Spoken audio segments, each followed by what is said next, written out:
Right, so this is part 3 of the Austin 7 brakes, and I'm dealing today with the front brakes because the front brakes are very important because of the weight transference and the fact that most of the braking is done on the front.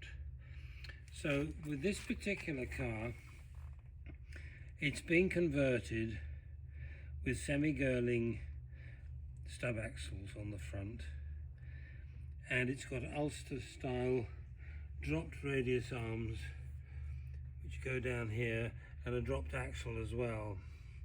So this means that it is possible to take the back plate and turn it through 90 degrees so that the operating arm is at the front and the adjuster for the brake shoes is at the back. And this makes life a lot easier for various reasons. The main reason being that the pull on the cable is almost straight, because when you pull on a cable, the outer part of the cable tends to compress very slightly, and the longer the curve on the outer part of the cable, the more the compression you get, and the less the more effort you lose in the curve. So this is a very efficient way of setting up the front brakes on an Austin 7. So having turned it through 90 degrees, you can then adjust them from here as well. On this system are what they call Ruby brake drums, and they're cast iron, which gives them a higher coefficient of friction, and they don't distort when they get hot. So they're altogether better than the original pressed steel drums. So if you can get hold of your Ruby drums, that's a much better arrangement. And then the anchor point for the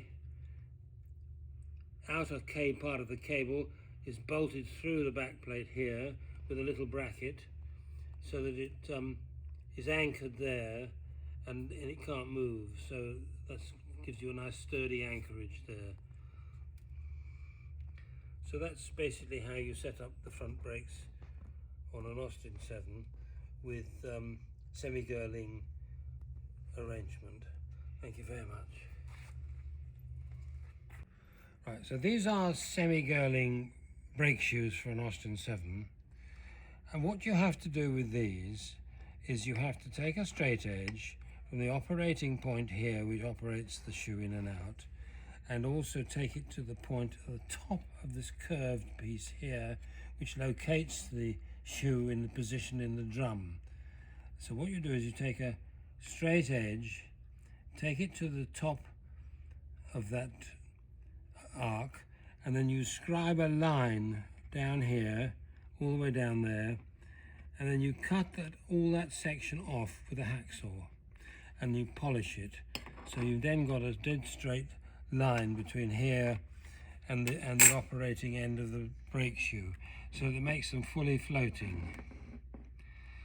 Now the other thing you must always remember with an Austin 7 is that it runs on cable brakes.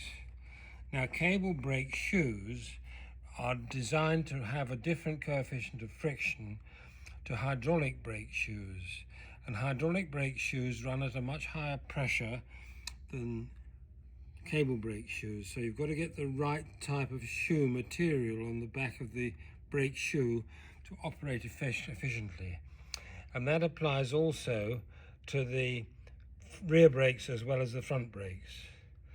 So that's a very important factor to remember when designing or redesigning the brake shoes. Okay, so that's it.